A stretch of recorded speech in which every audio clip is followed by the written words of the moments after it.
नमस्कार, मी ईशा जगताप हितगुजमध्ये आपलं स्वागत आहे। या आरोग्य विषयक विशेष कार्यक्रमात आपण हिताची चर्चा करतो वैद्यकीय क्षेत्रातील तज्ञ डॉक्टरांसोबत। आजकाल ना एक चर्चा सातत्याने आपल्या कानावर पडते की मी ना साखर पूर्णपणे कमी केली आहे, मी साखर आता सोडलीच आहे, मी कशी साखर कमी करू, माझ्याने ते शक्यच नाहीये। अशा वेगवेगळ्या चर्चा आपण ऐकत असतो, कारण आज आपल्या जेवणातला जर सर्वात मोठा शत्रू आपला कोणी असेल तर ती म्हणजे सर्वात गोड लागणारी साखर, जी हळूहळू आपलं शरीर पोखरत जाते। म्हणूनच ती योग्य आहारातून नियंत्रित कशी करायची हेच आज आपण जाणून घेणार आहोत। आजचा आपला विषयच आहे योग्य आहारातून साखर नियंत्रण। खरं तर ना मधुमेह हा आता केवळ वृद्धांचा आजार राहिलेला नाहीये, तर तो तरुणांमध्ये, अगदी लहान बाळांमध्ये सुद्धा आढळतो। अभ्यासानुसार 10 पैकी 7 मधुमेह रुग्णांची साखर ही औषधं सुरू असूनही नियंत्रित राहत नाही। हे असं का घडतं, आपण ती कशा प्रकारे नियंत्रित करू शकतो हेच समजून घेण्यासाठी आज आपल्या बरोबर उपस्थित आहेत डॉक्टर प्राची जयेश पवार आणि डॉक्टर बेन्स्ली गोन्साल्वेस। नमस्कार, आपल्या कार्यक्रमात स्वागत आहे। नमस्कार। डॉक्टरांसोबत चर्चेला सुरुवात करण्यापूर्वी मी सांगू इच्छिते की डॉक्टर प्राची जयेश पवार यांनी MBBS MD इन मेडिसिन या वैद्यकीय क्षेत्रातील उच्च पदवी संपादित केलेल्या आहेत आणि त्याचबरोबर FDIAB ही फेलोशिप सुद्धा त्यांनी मिळवलेली आहे। आणि डॉक्टर बेन्स्ली गोन्साल्वेस यांनी MBBS ही उच्च पदवी संपादित केलेली आहे। डिप्लोमा इन डायबिटॉलॉजी देखील त्यांनी संपादित केलेला आहे आणि CPS डायबिटॉलॉजी ही पदवी देखील त्यांनी मिळवलेली आहे। आता आपण वेळ न दवडता डॉक्टरांशी चर्चेला सुरुवात करूया। डॉक्टर बेन्स्ली, आपल्यासाठी सुरुवातीचा प्रश्न आहे की आपल्या भारतात सध्या मधुमेहाची रुग्णसंख्या कशी आहे, काय एकंदरीत परिस्थिती आहे? आपण समजा बघितलं तर भारतामध्ये डायबिटीज हे प्रमाण अगदी गतीने वाढत आहे। पूर्वी साधारण 30 वर्ष अगोदर आपण बघितलं तर 50 आणि 60 मध्ये आपल्याला डायबिटीजचे रुग्ण आढळायचे, पण आता तर दिसतंय की इवन तरुण वयात 20 किंवा इवन कमी वयाच्या मुलांमध्ये डायबिटीज दिसून येते। ह्याचं कारण म्हणजे आपली खराब लाईफस्टाईल। आजकाल आपण रोडवर बघितलं तर कोणालाच धीर नसतो, तर हे जे फास्ट लाईफस्टाईल हे आपल्या जीवनशैलीचा एक भाग झाला आहे, म्हणून आजकाल हे डायबिटीज इतक्या गतीने वाढत आहे। आणि तसंच आपल्या खाण्याची पद्धत, फास्ट फूड, रिफाईंड फूड, ह्यामुळे अगदी जोमाने डायबिटीज हे आपल्याला दिसून येत आहे। अगदी आता आपण सांगितलं की पूर्वी हा वृद्धांचा आजार होता, पण आता तो तरुणांमध्ये सुद्धा आढळतो। कारण काय, तर आपली झपाट्याने जी लाईफस्टाईल चेंज होते, बदल होतोय आपल्या आयुष्यात तो। पण मग लहान बाळांमध्ये का मधुमेह आढळतो? लहान बाळांमध्ये जो मधुमेह आढळतो त्याला आपण टाईप 1 डायबिटीज म्हणतो। त्याचा जीवनशैलीशी काही संबंध नाही आहे। हे ऑटोइम्यून रोग आहे। टाईप 1 डायबिटीज आणि टाईप 2 डायबिटीज हे कम्प्लिटली डिफरंट आजार आहेत। आपण सहसा जे आपण बोलतो किंवा चर्चा करतो, हे सहसा टाईप 2 डायबिटीज विषयी बोलतो, कारण जवळजवळ 95% डायबिटीज हे टाईप 2 डायबिटीज असतात। टाईप 1 डायबिटीज खूप कमी प्रमाणात असतं। हा एंडोक्राईन डिझीज आहे, कारण इथे काय होतं, आपल्या पॅनक्रियाजमध्ये इन्सुलिन बनत नाही। इन्सुलिन न बनल्यामुळे आपल्याला ह्या रुग्णांना सहसा हे लहान मुलांमध्ये दिसतं। 6 महिन्यापासून त्याच्यावर कितीही वयाचे बाळांना किंवा मुलांना हा डायबिटीज दिसू शकतो। पण आपण स्पेसिफिकली लाईफस्टाईल किंवा जीवनशैलीविषयी बोलत असू तर टाईप 2 डायबिटीज, कारण लहान मुलांमध्ये आपल्याला स्थूलपणा दिसतोय, लहान मुलांच्या खाण्याच्या पद्धती खराब झालेल्या दिसत आहेत। फास्ट फूड किंवा फ्राईड पदार्थ आणि अनियमित खाण्याच्या वेळा, कमी स्पोर्ट्स किंवा कमी फिजिकल ॲक्टिव्हिटी, ह्यामुळे टाईप 2 हा डायबिटीज लहान मुलांमध्ये दिसायला लागला आहे। टाईप 1 डायबिटीजची कारणं खूप वेगळी आहेत, ज्याला ऑटो इम्यून कारणं म्हणतात। तर असं आहे। अच्छा, खरं तर आपली जी जीवनशैली बदलते याचा परिणाम आपल्या आरोग्यावर होतो, हे खरं आहे। शिवाय आपल्याला कमी झोप मिळते, याचा सुद्धा आपल्या आरोग्यावर परिणाम होतो। पण सगळ्यात महत्त्वाचं काय असतं, तर आपल्या पोटात नेमकं जातंय काय? कारण असं म्हणतात की आपण जे खातो तेच आपल्या चेहऱ्यावर दिसतं। डॉक्टर, तुमच्याकडून जाणून घ्यायचंय की आपली जीवनशैली आणि आहार यांचा नेमका कसा संबंध आहे मधुमेहाच्या अनुषंगाने? तर मधुमेहाच्या अनुषंगाने आहार हा सर्वात महत्त्वाचा। लाईफस्टाईल, जीवनशैली ही काय एका दिवसात आपल्या शरीरामध्ये येत नाही. जे आपण लहानपणापासून जे शिकलोय आपल्या आईवडिलांकडून, काय खाल्लंय, काय ॲक्टिव्हिटीज केल्यात, काय आपली जीवनशैली किंवा कल्चर्स ज्याला म्हणतो, हे एका दिवसात येत नाही. हे आपण जन्मापासून शिकतोय आपल्या फॅमिलीजमध्ये. पण आता काय झालंय, बिकॉज न्यूक्लिअर फॅमिलीज, आई वडील मुलं अशा हे आपल्याला जास्त दिसते. म्हणून काय होतंय की मुलं ही एकटी पडतात, फिजिकल ॲक्टिव्हिटी होत नाही. घरी आले शाळेतून की टी व्ही समोर बसत आहेत, आपण ज्याला काउच पोटॅटोज म्हणतात. नेहमी एकतर व्हिडिओ गेम्स, कम्प्युटर, मोबाईल किंवा टी व्ही, हीच तर आजकालची जीवनशैली मुलांची झाली आहे. त्यापुढे बोलून समजा आपण आय टी प्रोफेशनल्स किंवा ऑफिसमध्ये करणारे जॉब्स, इथे पण सर्व सिटिंग जॉब्स आहेत, बैठी जॉब झाले आहेत. म्हणून फिजिकल ॲक्टिव्हिटी नावाची गोष्टच होत नाही. मे बी थोडंफार आपल्या ट्रॅव्हलिंगमध्ये काय फिजिकल ॲक्टिव्हिटी झाली, पण कंप्लीट डेडिकेटेड असं आपल्या जीवनशैलीमध्ये एक्सरसाइजला वेळ नसतो. ह्यामुळे आपल्या शरीरामध्ये जी एक्स्ट्रा एनर्जी किंवा शुगर जमा होते, ती बर्न करायला इथे जागाच नाही आहे आपल्या जीवनशैलीत. म्हणून हे जोमाने वाढत आहे. अगदीच अगदीच. आणि असंही म्हटलं जातं की वाढतं आपलं वजन किंवा कमी होणारं वजन सुद्धा सोबत आजारपण घेऊन येत असतं. डॉक्टर प्राची, आपल्याकडून जाणून घ्यायचं आहे की लठ्ठपणा जसजसा वाढत जातो त्याचा आणि मधुमेहाचा नेमका काय संबंध असतो? उत्कृष्ट क्वेश्चन आहे. स्थूलपणा आणि मधुमेह यांचं अतूट नातं आहे. ही सुरुवात कुठे होते, जेव्हा आपण जास्त वेळ एका ठिकाणी बसून राहतो आहे, आपली जीवनशैली खूप चेंज होत जात आहे आणि आपलं 4 ज्या गोष्टी आहेत, म्हणजे एक आहे आपला आहार, दुसरं आहे आपला विहार म्हणजे आपण व्यायाम जे करतो ते, तिसरं म्हणजे मेडिकेशन आणि चौथं म्हणजे आपले कोमॉर्बिडिटीज काय, म्हणजे आपल्याला उच्च रक्तदाब आहे का, आपल्याला म्हणजे इस्केमिक हार्ट डिसीज आहे का, म्हणजे कार्डिओलॉजी रिलेटेड हार्ट रिलेटेड काही डिसीज आहे का, किंवा आपल्याला किडनी रिलेटेड काही डिसीज आहे का, या सगळ्या गोष्टी परिणाम करतात त्या गोष्टीवरती. तर असं आहे की जेव्हा आपला स्थूलपणा वाढत जातो आणि आपलं ज्याला म्हणतो आपण इन्सुलिन रेझिस्टन्स, तर इन्सुलिन रेझिस्टन्स जसं जसं वाढत जातो तसं तसं आपली दिनचर्या पण चेंज होत जाते, आपण अजून रिलॅक्स होत जातो आणि त्याच्यामुळे मग ह्याचं रूपांतर मधुमेहामध्ये कधी होतं हे आपल्याला जाणवत पण नाही. तर बेसिकली कसं आहे की आजकाल जी आपली दिनचर्या आहे, म्हणजे आपण एक्सरसाइज तेवढं जास्त करत नाही आहोत, आपला स्क्रीन टाईम खूप वाढला आहे.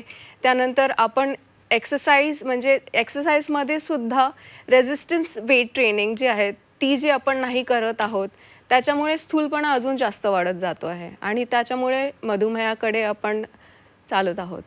अगदी. आता वळूया आपण उपचाराकडे. जेवढं मी ऐकलंय असं म्हटलं जातं की मधुमेह पूर्णपणे नष्ट होऊ शकत नाही, आपल्या शरीरातून पूर्णपणे जाऊ शकत नाही, तर आपल्याला त्याच्यासोबतच जगावं लागतं, आपण ते नियंत्रित ठेवू शकतो.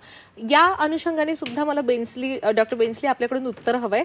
पण याही अनुषंगाने आपण सांगावं की मधुमेह होण्याआधीच आपण तो रोखू शकतो व्यवस्थित काळजी घेऊन. तर या दोन्ही उपायांबाबत आपण बोलावं. डायबिटीज टाईप 2 म्हटलं म्हणजे हा लाईफस्टाईल आजार आहे. म्हणजे आपण आपल्या मुलांना ते अवॉइड कसं करावं ह्याच्या मागे लागावं. म्हणजे प्रायमरी प्रिव्हेन्शन ह्याला म्हणतात.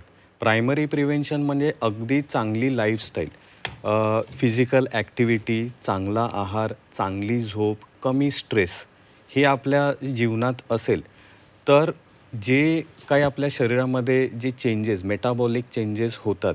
आणि जसं डॉक्टर प्राचीने सांगितलं की इन्सुलिन रेझिस्टन्स हे का होतं आपल्या शरीरामध्ये, आपल्या शरीरामध्ये जमा होणाऱ्या चरबीमुळे. आणि आपल्या एशियन किंवा इंडियन पॉप्युलेशनमध्ये आपली एक खासियत आहे ज्याला आपण थिन फॅट इंडियन्स म्हणतो. जरी आपला बांधा बारीक असला तरी आपल्या पोटाच्या अवतीभोवती असणारी जी चरबी आहे, फॅट आहे, ॲडिपोज टिश्यू आहे, हे एक मेन कारण आहे इन्सुलिन रेझिस्टन्स. तर आपण समजा हे इन्सुलिन रेझिस्टन्स टार्गेट केलं तर बऱ्यापैकी आपल्याला टाईप 2 डायबिटीज हे अवॉइड करता येतं. आणि एकदा काही स्टॅटिस्टिक्सप्रमाणे असं दिसून आलं आहे की जेव्हा एखादा माणसाला डायबिटीज व्हायचं असेल त्याच्या आधी त्याला प्री डायबिटीज होतं. प्री डायबिटीजमध्ये जवळजवळ 50% आपल्या पॅनक्रियाजमध्ये जे बीटा सेल्स असतात ते खराब व्हायला ऑलरेडी लागलेले असतात because of this insulin resistance. तर आपलं पहिलं काम असेल किंवा प्रिव्हेंटिव्ह काम असेल की आपण हे इन्सुलिन रेझिस्टन्स टाळावं. एक्सरसाइज, चांगली झोप, चांगला आहार ह्याच्याने हे इन्सुलिन रेझिस्टन्स आपण टाळू शकतो अगदीच अगदीच. आणि ज्याच्याने आपण टाईप 2 डायबिटीज पण टाळू शकतो अच्छा. किंवा डिले करू शकतो. आता कसं असतं, एखाद्या माणसाला डायबिटीज व्हायचं असेल ते त्याच्या जीन्समध्येच असतं. आई वडिलांना डायबिटीज असेल तर फ्युचरमध्ये त्या व्यक्तीला डायबिटीज होण्याची शक्यता असते. तर हे आपण काय टाळू नाही शकत. त्याला किंवा आपली जीवनशैली जी आहे तीच आपण करेक्ट करू शकतो. तर एक त्याला मॉडिफायबल आणि नॉन मॉडिफायबल रिस्क फॅक्टर्स म्हणावं. जीवनशैली मॉडिफायबल आहे, ती आपल्या हातात आहे. जीन्स आपल्या हातात नाही आहेत, म्हणून ते नॉन मॉडिफायबल रिस्क फॅक्टर्समध्ये आलं. तर आपण मॉडिफायबल रिस्क फॅक्टर्स आपण कंट्रोल केले तर आपण टाळू शकतो किंवा डिले करू शकतो डायबिटीज. अच्छा. डॉक्टर प्राची, आपण काय सांगाल? मधुमेह नियंत्रणाचे 4 स्तंभ सांगा. तर कोणते सांगाल तुम्ही? मी आता जस्ट आपल्याला ते सांगितलं की 4 स्तंभ हे आहेत की पहिला आहे आहार. आपली डाएट काय आहे, आपल्या डाएटमध्ये किती प्रमाणामध्ये कार्बोहायड्रेट्स आहे, किती प्रमाणामध्ये प्रोटीन्स आहेत आणि हेल्दी फॅट्स किती आहेत. कार्बोहायड्रेट्समध्ये पण 2 गोष्टी येतात, एक सिम्पल कार्बोहायड्रेट्स आणि कॉम्प्लेक्स कार्बोहायड्रेट्स. सिम्पल कार्बोहायड्रेट्स म्हणजे आपली शुगर, ठीक आहे, किंवा कुठलेही गोड पदार्थ आले किंवा आपले स्वीट्स आले किंवा कार्बोनेटेड ड्रिंक्स आले, हे सगळे झाले सिम्पल कार्बोहायड्रेट्स. कॉम्प्लेक्स कार्बोहायड्रेट्समध्ये काय गोष्टी आल्या, आपले काही फळभाज्या किंवा कुठल्याही आपल्या ज्या भाज्या घरी बनवत आहे ते झाले कॉम्प्लेक्स कार्बोहायड्रेट्स. आणि प्रोटीन्समध्ये आपले जे आपण वेगळे वेगळे पल्सेस यूज करतो किंवा पनीर आहे किंवा कर्ड आहे किंवा नॉन व्हेजिटेरियन काही रिसोर्सेस आहेत जसे एग्ज आहेत, चिकन आहे किंवा पाया सूप आहे, जे काही आहे हे प्रोटीन्समध्ये आले. आणि हेल्दी फॅट्समध्ये ऑलिव्ह ऑइल आहे, अवकाडो आहे, असे काही पदार्थ आहेत. तर आपल्याला ह्या सगळ्या गोष्टींचा एका प्लेटमध्ये जर विचार करायचा असेल, एका 360 डिग्री प्लेटमध्ये विचार करायचा असेल तर हाफ जी प्लेट आहे ते आपले कॉम्प्लेक्स कार्बोहायड्रेट्स असले पाहिजे. 1/4 जी प्लेट आहे ती आपले प्रोटीन्स पाहिजे आणि 1/4 प्लेट आहे ती हेल्दी फॅट्स पाहिजेत. आणि दुसरं स्तंभ म्हणजे आहे विहार, म्हणजे व्यायाम. व्यायामामध्ये सुद्धा आपण हा विचार करतो की फक्त आपण वॉक करायला जाऊया, तर वॉकिंग हा नुसता एक व्यायाम नाही आहे. आपल्याला रेझिस्टन्स ट्रेनिंग करायचं आहे. म्हणजे काय, आपल्या मसल्सला ग्रॅव्हिटीच्या अगेन्स्ट वापरल्या जाणारे एक्सरसाइज करायचे आहेत. त्यामध्ये 2 एकदम इझी एक्सरसाइजेस हे आहेत की तुम्ही ॲटलिस्ट चेअरवरती जास्त वेळ बसत आहात तर तुम्ही चेअरवरतीच फक्त उठ बस करा, एक ॲटलिस्ट 10 टाइम्स करा जर तुमचा बैठे जॉब असेल तर. दुसरं आहे की तुमच्यासमोर एक बॉटल आहे 1 लिटरची, तर ती तुम्ही as a resistance for biceps training use करा. म्हणजे हे झालं फक्त तुम्ही जर तुमचा डेस्क जॉब असेल तर. पण तुम्हाला जर स्वतःला एक तास जर व्यायाम करण्यासाठी देता आला तर तो खूप उत्कृष्ट. जिममध्ये जाऊन रेझिस्टन्स ट्रेनिंग किंवा कॅलिस्थेनिक्ससारख्या गोष्टी आपण व्यायाम करू शकतो. तिसरं आहे म्हणजे आपलं ट्रीटमेंट, जे आपण डायबिटीजसाठी, हायपरटेन्शनसाठी किंवा हार्ट डिसीजसाठी जी कोणती ट्रीटमेंट घेतो आहे ती व्यवस्थित घेतो आहे का, तो फॉलोअप डॉक्टरांकडे व्यवस्थित करतो आहेत का. त्यानंतर चौथं म्हणजे कोमॉर्बिडिटीज मॅनेज करणे व्यवस्थितपणे. त्याच्यामध्ये सगळं परत तेच आलं की तुमचं उच्च रक्तदाब, तुमचं डायबिटीज, त्यानंतर हार्ट डिसीज आणि किडनीचे काही डिसीज हे आपण व्यवस्थित मॅनेज करतो आहे का, त्यांचं रेग्युलर फॉलोअप करून मॉनिटरिंग करतो आहे का, हे इम्पॉर्टंट आहे. आणि सगळ्यात मेन म्हणजे निर्व्यसनी राहणं. हा सगळ्यात मोठा स्तंभ बोलू शकतो आपण की अल्कोहोल किंवा स्मोकिंगचा वापर नाही करणे हे खूप इम्पॉर्टंट आहे. आणि जर तुम्ही मला म्हणाल की किती % अल्कोहोल यूज केलं पाहिजे किंवा किती % स्मोकिंग केलं पाहिजे, आय वूड सजेस्ट की तुम्ही जर ट्राय कराल तर तुम्ही ह्याला अवॉइड करायला ट्राय करा. ओके.